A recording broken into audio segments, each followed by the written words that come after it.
Je désire avoir un enfant. Comment puis-je connaître mes jours les plus fertiles?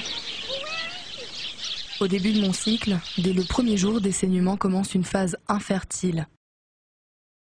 Dans une de mes deux ovaires, un ovule commence à mûrir, entouré du follicule, sa bulle protectrice. Il faut 6 jours à l'ovule pour arriver à maturation, ce sera l'ovulation.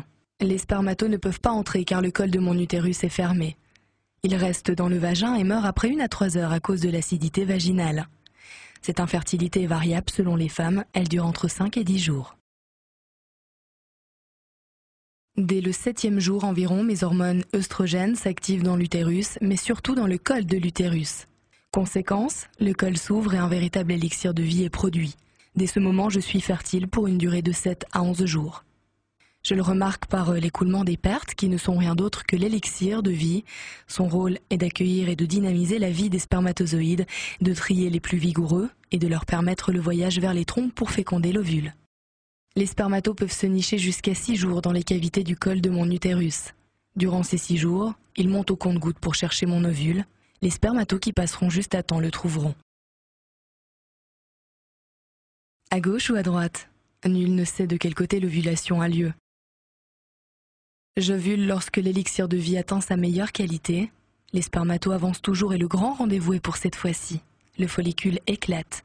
Cette bulle protectrice se métamorphose en corps jaune et fait augmenter la température de mon corps. Ça y est, mon ovule ferme tout accès car un spermato a réussi à le féconder. C'est la joie complète car il va vivre. XY donne un garçon et XX une fille. Mon ovule fécondé va s'installer dans l'utérus, une auberge tout confort. Devenu embryon, il m'envoie une hormone HCG, qui est comme un soleil d'amour.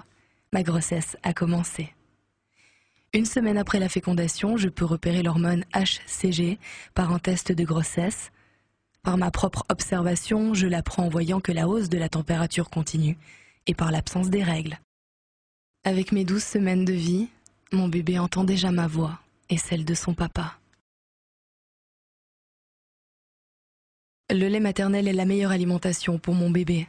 Pendant les 3 premiers mois, si je l'allaite totalement, je n'ai pas d'ovulation. Je ne peux donc pas tomber enceinte. Certaines femmes restent infertiles 6 mois, 1 an, ou même davantage, grâce à l'allaitement intense.